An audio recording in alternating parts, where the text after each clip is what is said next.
Brooke with 5 Minutes of Family, and we are going to learn about the person page on FamilySearch.org. And in this, you can put some meat on the bones of your ancestors. So in the pedigree chart, you have names and you have dates and places. It's super dry. There's not much about the personality, not really what they went through in life, and it's hard to really connect with just a name and a date. So in the person page, you learn more about who that person was, and you can put in memories and have pictures. And so I'm going to give you a little introduction to that. So hopefully we can put some meat on the bones of your ancestors and help you really connect to them. Okay, so let's put some meat on the bones of our family.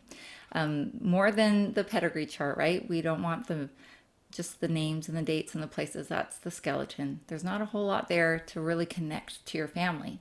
So let's go to my family tree. I already signed in FamilySearch.org, so go ahead and do that. I'm going to the family tree, and I want to go to one of my great grandmas, Ada Louise Wise. I think I would really like her if I knew her in this life. So here's Ada Louise. This is her person page. Let me show you how I got there. Sorry, I did that way too fast. So here we go. I found Ada Louise.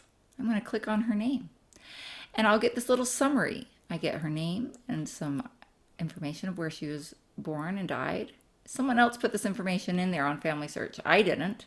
So if you don't have this on here, don't worry. Nobody's put it in yet. Maybe you'll need to be putting it in.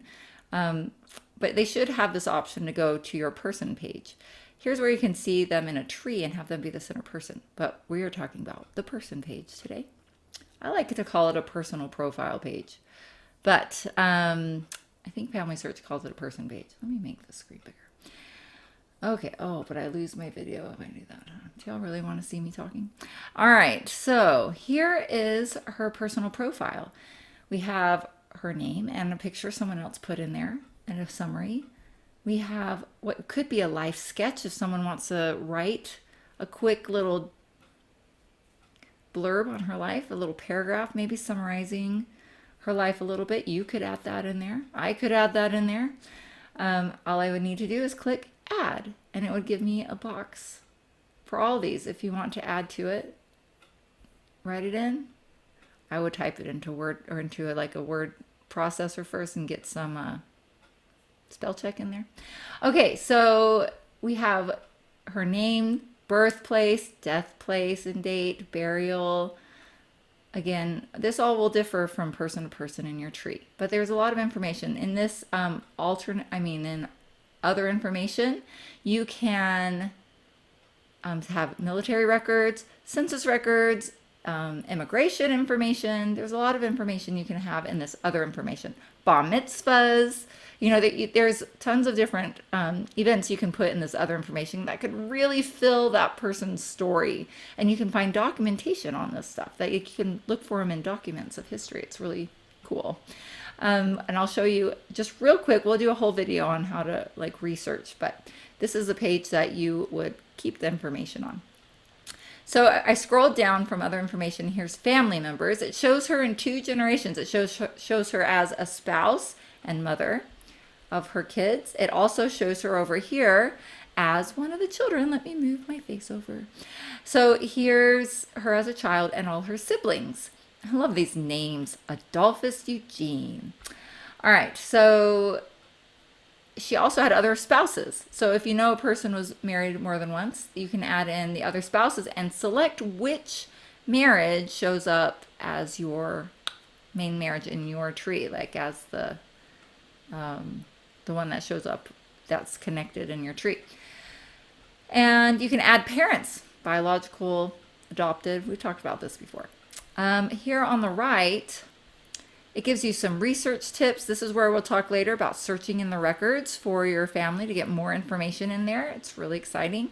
Here it can talk about the changes that's happened in your on this person. So if all of a sudden, a new piece of information like a birth date shows up that you didn't know before, you can see, oh, someone else is researching them also. I can see who to thank for my photos.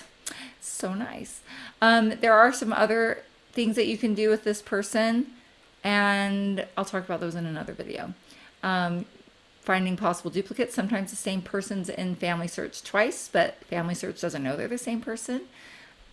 Also, you can print your pedigree charts and your family list. If you're a kind of person that needs a paper, then it's a good way to print. Also, like a nice fan chart that's filled out with names and it's nice and pretty can be a nice present to give to somebody. Okay, also on this page, you can do a timeline. So you can kind of see, oh, one of her kids was born while they were immigrating. She lived in Savannah, Georgia her whole life, so she didn't immigrate. But you can kind of see where everything lays out, and it kind of tells the story a little better. The sources tell you how you can know that this information has some foundation. You never really know if information's 100% true, maybe unless you were actually there in the room when it happened. But documentation is nice to have in genealogy. Collaborations, you can talk to other people researching the same ancestors. You can add notes if you're like not really sure, or if you want to debate something with someone, you can do it in here. Also, the memories is my favorite part. Oh, we're hitting 5 minutes. You can add pictures of your ancestors and have their original documents, birth records, marriage records. And here, I love this, when there are memories. So we have that life sketch on the front, but someone has written a whole life sketch of her and tells stories that she's a twin and she was 2.5 pounds when she was born. And anyway, she survived. Her twin did not survive, sadly. But this puts meat on the bones. And now after I've gone through this page, I know Ada Louise Wise when I never got to meet her. But I now can be inspired by her and love her, and it makes me feel like I know who I am and where I've come from a little bit more. So this is the person page. I hope you have fun exploring.